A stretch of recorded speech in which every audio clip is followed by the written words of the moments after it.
बढ़ते हैं। रूसी राष्ट्रपति पुतिन ने प्रधानमंत्री मोदी से बातचीत की है। व्लादिमीर पुतिन ने यूक्रेन संकट के बीच प्रधानमंत्री मोदी को फोन किया।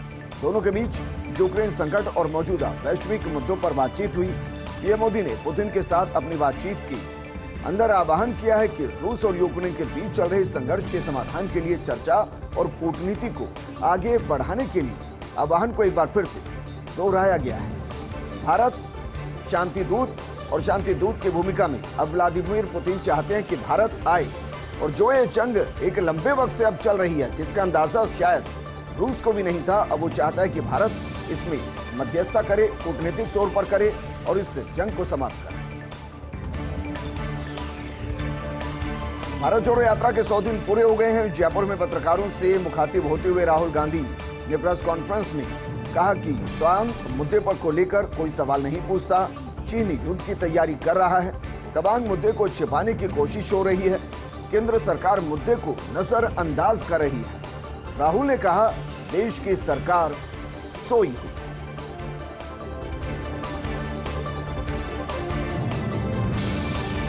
तो केंद्र सरकार मुद्दे को नजरअंदाज करिए राहुल गांधी कि भारत जोड़ो यात्रा के आज 100 दिन पूरे हुए और 100 दिन पूरे होने पर 2 कार्यक्रम रखे गए। पहला कार्यक्रम प्रेस कॉन्फ्रेंस रखी गई, मीडिया के सवालों के जवाब दिए गए, और दूसरा कार्यक्रम शाम को होगा अल्बर्ट हॉल पर सांस्कृतिक संध्या का आयोजन किया जा रहा है।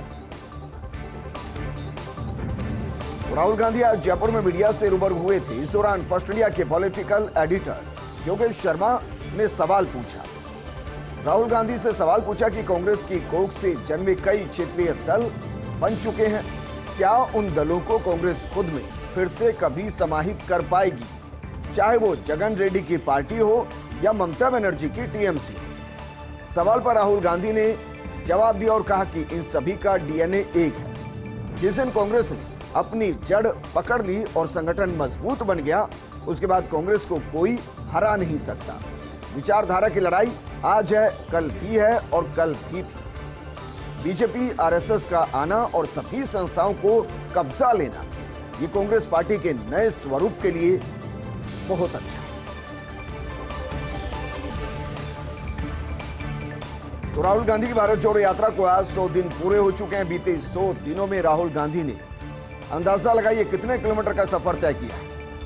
जो कन्याकुमारी से यात्रा शुरू हुई, राजस्थान में आज तक के वक्त में ये 2800 किलोमीटर चल चुकी है। यानी कि राहुल गांधी पैदल 2800 किलोमीटर अभी तक चल चुके हैं। राहुल गांधी ने जयपुर कांग्रेस वॉर रूम में मीडिया से बातचीत की। प्रेस कॉन्फ्रेंस में मीडिया के सवालों के जवाब दिए। इस दौरान राहुल गांधी ने कहा कि देश में महंगाई, बेरोजगारी चरम पर है। हम जनता के मुद्दों को सड़क पर लेकर उतरे हैं। हम किसान, मजदूर, युवा के लिए काम कर रहे हैं। राहुल गांधी ने चिरंजीवी योजना का जिक्र किया और कहा कि राजस्थान में चिरंजीवी योजना से लोगों को काफी फायदा हो रहा है। मनरेगा के बाद शहरी मनरेगा शुरू किया गया। इस योजना का भी रिस्पांस अच्छा मिल रहा है। हम देश को जोड़ना चाहते हैं। हमारा कार्यकर्ता सड़क पर हक के लिए लड़ता है। जमीनी स्तर के कार्यकर्ताओं को जोड़ना चाहते हैं, उनको आगे लाना चाहते हैं। हम जनता के मुद्दे को लेकर सड़क पर लड़ते हैं। यात्रा कन्याकुमारी से राजस्थान तक बेहद शानदार रही। बीजेपी ये भ्रम फैला रही थी कि हिंदी बेल्ट में यात्रा सफल नहीं होगी, लेकिन जो यात्रा आगे बढ़ रही है, सफल होती जा रही है। राजस्थान में बहुत ही सफल यात्रा चल रही है। ये यात्रा कश्मीर तक जाएगी। जो दल कांग्रेस से अलग होकर बने हैं, वो अलग परिस्थितियां थी। कांग्रेस पार्टी ने भी बहुत गलतियां की है, ये मैं मानता हूं। कांग्रेस पार्टी उस डीएनए या जड़ की ओर जा रही है जो पहले था। देश के हालातों को देखते हुए कांग्रेस अपने पुराने स्वरूप की तरफ लौट रही है। देश में एकमात्र पार्टी कांग्रेस ही है जो बीजेपी से लड़ सकती है। वहीं 4 साल में चौथी बार राहुल गांधी जयपुर में हैं। मुख्यमंत्री गहलोत के बुलावे पर हर बार राहुल गांधी आते हैं। आज भारत जोड़ो यात्रा के 100 दिन पूरे होने पर मीडिया से रूबरू होने के लिए भी वो जयपुर आए। जयपुर के अल्बर्ट हॉल पर आयोजित हो रहे कार्यक्रम में भी वो शिरकत करेंगे, शरीक होंगे। भारत जोड़ो यात्रा के दौरान राहुल का पहले नहीं था जयपुर का कार्यक्रम, लेकिन गहलोत सरकार की 4वीं वर्षगांठ से एक दिन पहले जयपुर आए। भारत जोड़ो यात्रा के दौरान हरदम दिखी गहलोत और राहुल की जबरदस्त बॉन्डिंग। सुबह 6 बजे राहुल गांधी और मुख्यमंत्री गहलोत साथ ही शुरू करते पैदल यात्रा। गहलोत सरकार की योजनाओं की भी राहुल गांधी कई बार जमकर तारीफ कर चुके हैं। आज भी मुख्यमंत्री गहलोत की मौजूदगी में राहुल गांधी ने सरकार की तारीफ की। गहलोत सरकार की चिरंजीवी योजना समेत कई योजनाओं की जमकर सराहना करती वो सुनाई दी। तो भारत जोड़ो यात्रा के आज 100 दिन पूरे हो चुके हैं। कभी बारिश में भीगे, कभी किसान के घर रुके राहुल गांधी। 2792 किलोमीटर की अब तक की यात्रा में दिखे राहुल के अलग अलग रंग। यात्रा में राहुल सफेद T shirt, trouser, sport shoes में दिखाई देते हैं। बच्चों के साथ वो कभी डांस करते नजर आए तो कई बार बच्चों को कंधे पर उठाकर चलते नजर आए। बारिश में स्पीच देते हुए राहुल गांधी की तस्वीर सबसे ज्यादा वायरल। वहीं मध्य प्रदेश में बुलेट की सवारी हो तो राजस्थान में बैलगाड़ी पर चलना हो। स्कूल स्टूडेंट के साथ कई सारे खेल सड़क पर ही खेलते भी राहुल गांधी नजर आए। दौसा के एक गांव में महिलाओं के साथ मशीन में चारा भी काटने की तस्वीर उनके सामने आई, यानी कि वो हर रंग में नजर आए।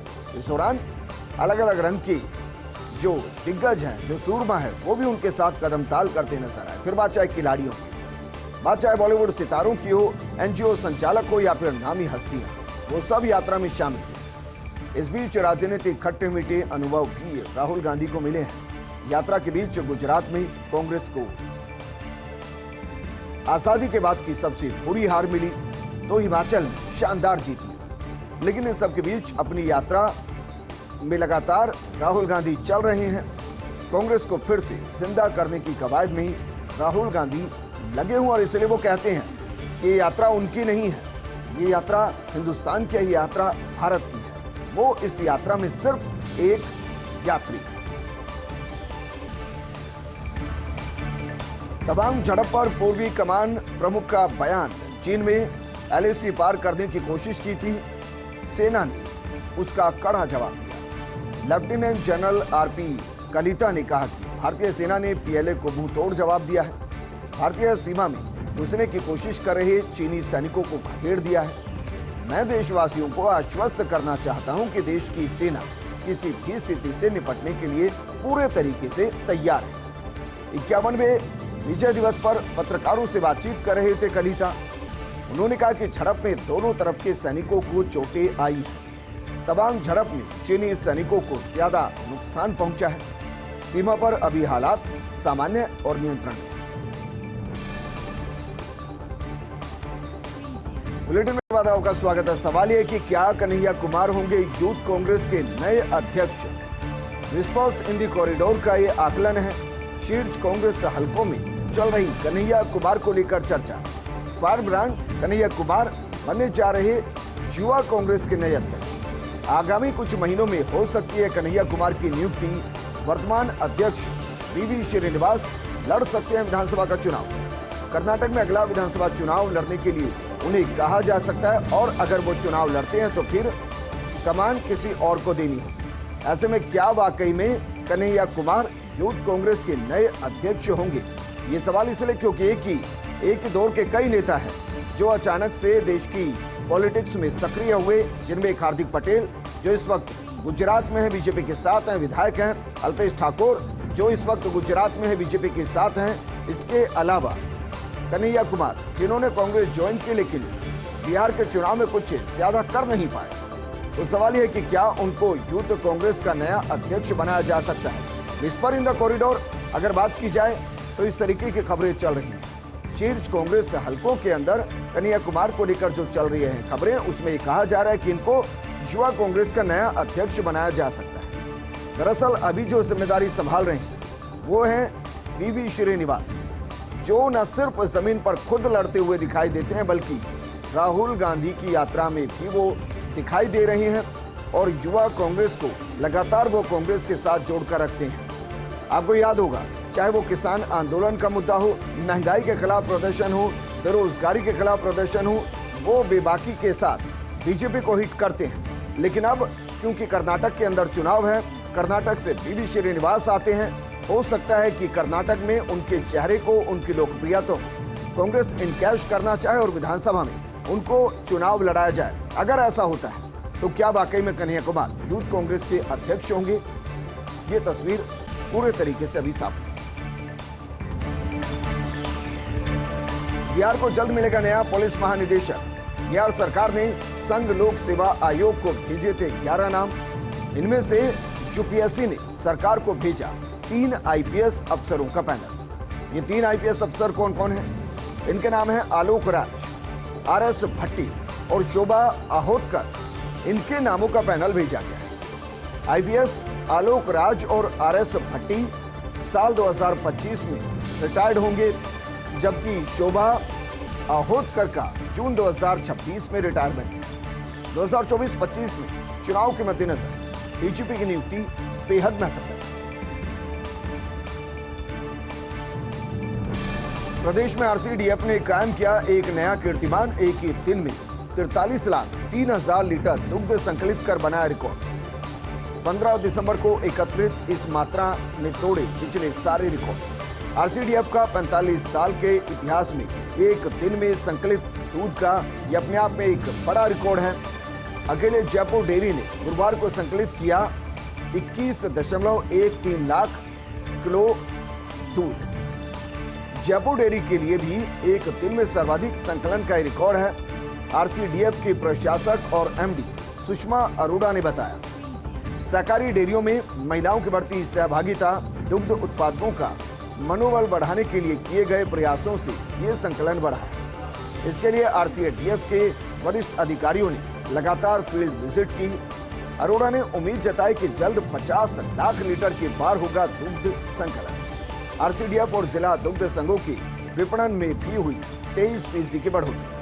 पिछले साल जहां हर दिन औसतन 18.52 लाख लीटर दूध का विपणन होता था, वहीं इस साल ये बढ़कर 22.78 लाख लीटर प्रतिदिन हो गया है। सुषमा अरोड़ा ने सफलता के लिए सभी डेयरी अध्यक्ष और अधिकारी और कर्मचारियों को बधाई दी। इस बुलेटिन में फिलहाल इतना ही, लेकिन आप बने रहिए फर्स्ट इंडिया न्यूज के साथ, क्योंकि खबरों का सिलसिला लगातार जारी है। नमस्कार।